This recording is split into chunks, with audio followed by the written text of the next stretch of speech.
रोटी, कपड़ा और मकान। जी हाँ दोस्तों, ये तीन जो बेसिक ज़रूरतें हैं वो व्यक्ति की पूरी नहीं होती हैं। व्यक्ति पूरी ज़िंदगी इनके पीछे भागता रहता है। रोटी और जो कपड़ा है दोस्तों वो तो इजीली बन जाता है, आप बना सकते हैं, लेकर आ सकते हैं। लेकिन जो मकान है वो एक व्यक्ति पूरी ज़िंदगी निकाल देता है कई बार तो, लेकिन बना नहीं पाता है।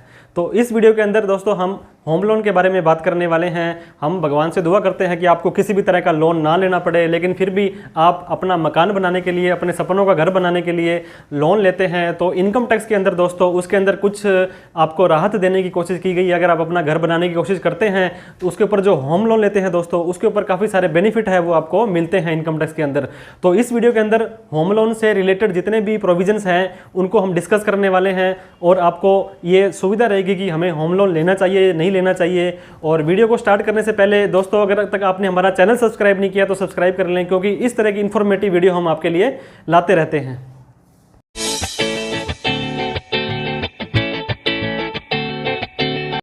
Home loan and it's benefit in income tax.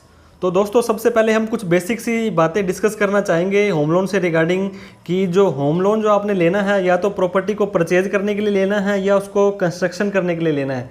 मतलब या तो कोई घर खरीदना है या कोई घर बनाना है, तो दोनों के लिए आपको ये होम लोन का जो बेनिफिट है वो इनकम टैक्स में मिल जाएगा। इसके बाद में जो भी आपने कंस्ट्रक्शन या जो परचेज करनी है दोस्तों वो 5 साल के अंदर अंदर हो जानी चाहिए। जब आपने लोन लिया है उसे 5 साल के अंदर अंदर हो जानी चाहिए। 5 साल में होने के बाद में या तो आपका कंप्लीशन हो जाता है या पोजेसेशन हो जाती है, आपकी जो नया मकान लेना है उसका आपको मिल जाता है वहाँ पर के रहने के लिए, तब ही आपको इनकम टैक्स में ये छूट मिलेगी होम लोन की। उससे पहले कोई छूट नहीं मिलेगी दोस्तों आपको। जो आप होम लोन चुकाएंगे दोस्तों उसको 2 पार्ट के अंदर आपको देना है। जो उसका जो आप रीपेमेंट करेंगे उसके 2 कंपोनेंट होते हैं दोस्तों, एक प्रिंसिपल होता है, एक इंटरेस्ट होता है। मतलब एक तो आपका मूल हो गया, एक ब्याज हो गया। तो आपका एक ही मकान है अगर, तो वो आपका खुद का माना जाएगा, इन्वेस्टमेंट नहीं मानी जाएगी, सेल्फ ऑक्यूपाइड ही वो आपका मकान माना जाएगा। इसके बाद में दोस्तों जो रेट ऑफ इंटरेस्ट है होम लोन का वो बाकी लोनों के कंपेयर में बहुत ही कम होता है, लेकिन फिर भी आपको अदर जितने भी सारे बैंक्स हैं उनसे सभी से कंपेयर करना है कि आपको कम से कम ये जो है रेट ऑफ इंटरेस्ट मिले। इसके बाद में कई बार क्या होता है और लोन लेना पड़ जाता है आपको, टॉप अप लोन बोलते हैं या होम मॉर्गेज लोन बोलते हैं। तो इन सभी के लिए भी दोस्तों आपको इसी के अंदर ही ये फॉल करेगा, आपका होम लोन के अंदर ही। और पर्सनल लोन अगर आपने किसी से लिया है दोस्तों, किसी फ्रेंड से, रिलेटिव से, और उसको मकान बनाने के लिए यूज़ किया है, तो उसकी भी आपको इनकम टैक्स के अंदर छूट मिल जाएगी। वो हम आपको लास्ट के अंदर बताएंगे। इसके बाद में दोस्तों सेक्शन 80C इनकम टैक्स का सबसे प्रचलित, सबसे प्यारा और सबसे बेहतरीन जो सेक्शन है 80C है। इसके अंदर क्या होता है, आपको जो प्रिंसिपल अमाउंट जो आप पे करेंगे, जैसे मैंने आपको बताया था एक इंटरेस्ट और एक प्रिंसिपल, जो मूल राशि आप चुकाएंगे ये आपको कहाँ से पता लगेगा, ये आप इंटरेस्ट सर्टिफिकेट लेंगे, हर साल बैंक से एक स्टेटमेंट देगा आपको, बैंक या जिससे आपने लोन लिया है उसमें आपको पूरे साल में इतना प्रिंसिपल दिया और इतना इंटरेस्ट दिया, वहाँ से आपको पता लग जाएगा। जो आपने प्रिंसिपल दिया दोस्तों उसकी 1.5 लाख रुपए की छूट 80C के अंदर मिल जाएगी। लेकिन आपको ध्यान में ये रखना है ये मैक्सिमम लिमिट है। इसके अंदर आपका LIC, tuition fees, mutual fund, tax saving, FD और काफ़ी सारे अलग तरह के प्रोडक्ट होते हैं जो 80C के अंदर एग्जम्प्ट होते हैं, उनको मिला करके ही 1.5 लाख की छूट मिलेगी। और ये छूट कब मिलेगी, जब आपके पास में पोजेसेशन सर्टिफिकेट है या आपका जो मकान है वो कंप्लीट हो चुका है, उसके बाद में मिलेगी। इसके अलावा इस सेक्शन के अंदर दोस्तों स्टैम्प ड्यूटी, नया मकान खरीदा है या रजिस्ट्रेशन चार्जेस आपने दिए हैं तो उसकी भी छूट आपको इस 1.5 लाख के अंदर मिल जाएगी। इसके बाद में सेक्शन 24, जैसे मैंने बताया था 2 कंपोनेंट हैं, तो दूसरा कंपोनेंट इंटरेस्ट का होता है दोस्तों। इंटरेस्ट के अंदर अगर आपने इंटरेस्ट पेड किया है होम लोन के ऊपर और उस मकान में आप खुद रहते हैं या खाली पड़ा है या आपकी फैमिली रहती है, सेल्फ ऑक्यूपाइड जैसे अगर उसको बोलते हैं, तो 2 लाख रुपए तक का ब्याज है दोस्तों, इंटरेस्ट है, वो आपको इनकम टैक्स में छूट मिल जाएगी। उसकी जो इनकम फ्रॉम हाउस प्रॉपर्टी है उसके अंदर आपका माइनस में हो जाएगा, मतलब वहाँ पे लॉस आ जाएगा आपका। अगर आपने वो लेट आउट है, अगर आपने वो प्रॉपर्टी है दोस्तों वो किराए पर दे रखी है किसी को, तब आप कितना भी अगर ब्याज देते हैं लोन का 2 लाख, 3 लाख, 5 लाख, 10 लाख रुपए, तो आपको उस सब सारे के सारे अमाउंट का जो है वो छूट मिल जाएगी। जैसे मान लो आपने रेंट दिया, उसके अंदर 30% दोस्तों अलग से छूट मिलती है आपको स्टैंडर्ड डिडक्शन की, और इंटरेस्ट की भी छूट मिल जाएगी। बाकी जो अमाउंट आएगी वो आपका लॉस होगा, उसको करंट ईयर के प्रॉफिट से आप एडजस्ट कर सकते हैं, सैलरी के अलावा और स्पेशल इनकम के अलावा। और अदरवाइज उस अगर आपका सेट ऑफ नहीं होता है तो आप आगे वाले सालों में उसको कैरी फॉरवर्ड कर सकते हैं।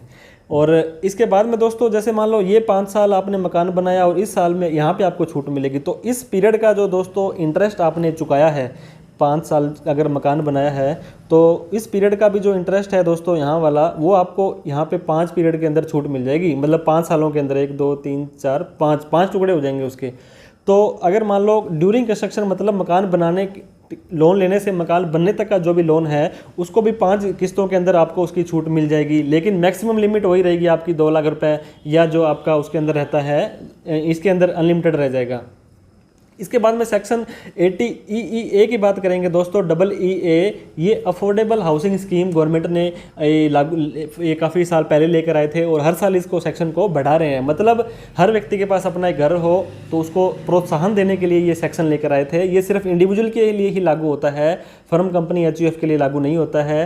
स्टैम्प, इसके अंदर कुछ कंडीशंस रखी है दोस्तों। अगर आपने जो मकान खरीदा है या बनाया है उसकी स्टैम्प ड्यूटी वैल्यू 45 लाख रुपये होनी चाहिए, और जो आपने लोन लिया है ये 20-21 फाइनेंशियल ईयर के अंदर ही लेना है आपको। 1/4/20 से 31/3/21 के अंदर अगर आपने कोई लोन लिया है, और जैसे मान लो 1.5 लाख रुपए की छूट तो आपको इसके अंदर मिल जाएगी, 2 लाख रुपए की छूट आपको सेक्शन 24 में मिल जाएगी। मतलब 1.5 लाख रुपए ये सेक्शन है जो आपको अलग से इंटरेस्ट की छूट देता है। सेक्शन प्लस सेक्शन 24 की छूट तो आपको मिलती ही मिलती है।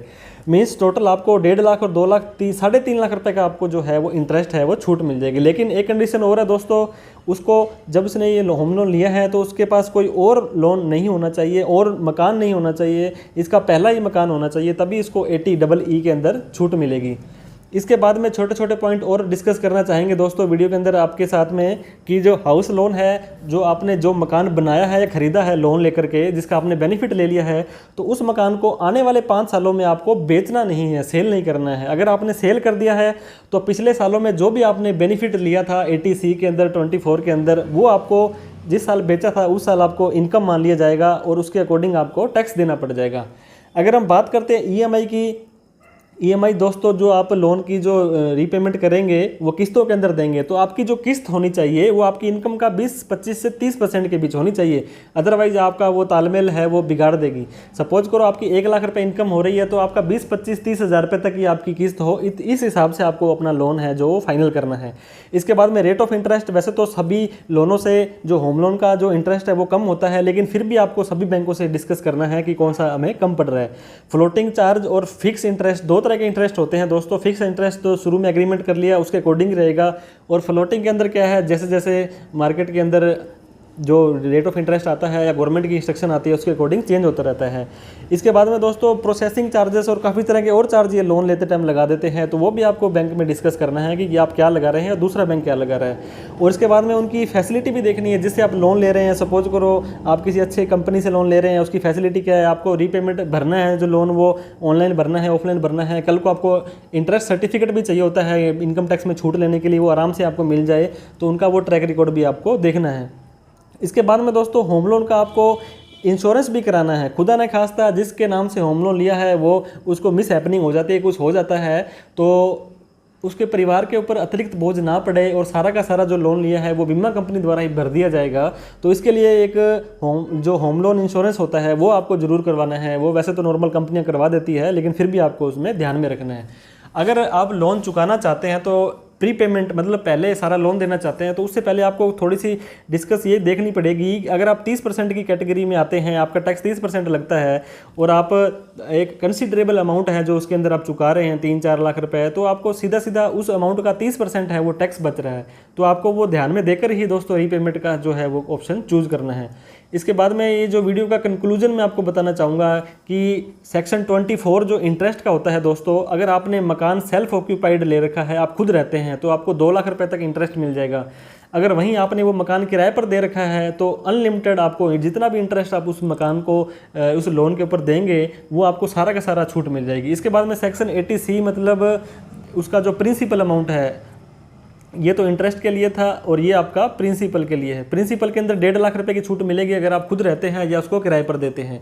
इसके अलावा एक सेक्शन 80EE बताया था मैंने, EE, मतलब उसके अंदर भी आपको 1.5 लाख रुपए की छूट मिलेगी, चाहे आप खुद रहें चाहे उसको आप लेट आउट दे दें। तो मतलब दोस्तों 2 लाख रुपए सेक्शन 24 में, 1.5 लाख 80C में, 1.5 लाख 80EE में, 1.5 3 और 2 5 लाख रुपए, मतलब आप इनकम टैक्स के अंदर अपनी इनकम बचा सकते हैं। अगर आपका इनकम 10 लाख रुपए से ज़्यादा है और आप 5 लाख रुपए तक का दोस्तों ये लोन रीपेमेंट कर रहे हैं, तो 5 दिए 15 मतलब 30% का आपको टैक्स बच जाएगा। तो सीधा सीधा आपको दोस्तों 1.5 लाख रुपए आपको है वो टैक्स बच जाएगा आपका, अगर आप होम लोन लेते हैं और मैक्सिमम आप जो है रीपेमेंट करते हैं तो। इसके बाद में छोटे छोटे क्वेश्चन हो रहे हैं दोस्तों कि होम लोन है वो जॉइंटली लेना चाहिए या ले सकते हैं, नहीं तो आप जॉइंटली भी ले सकते हैं और अपने फैमिली मेम्बर के साथ ही ले सकते हैं दोस्तों इस लोन को। और जो मेंबर हैं, सपोज करो 1 2 3 मेंबर जो लोन लेंगे वो सभी जो लोन भरेगा वो अपने सेक्शन 80C के अंदर 24 के अंदर वो अपनी सेपरेट अलग से छूट ले सकता है, मतलब सभी को अलग अलग की लिमिट दी गई है इसके अंदर। इसके बाद में जैसे दोस्तों शुरू में मैंने बताया था, किसी फ्रेंड रिलेटिव से आप ये लोन लेते हैं अगर और उसको मकान बनाने के लिए यूज़ करते हैं तो उसकी भी सेक्शन 24 के अंदर आपको इंटरेस्ट और उसकी रीपेमेंट है जो प्रिंसिपल की भी छूट 80C के अंदर 24 के अंदर मिल जाएगी।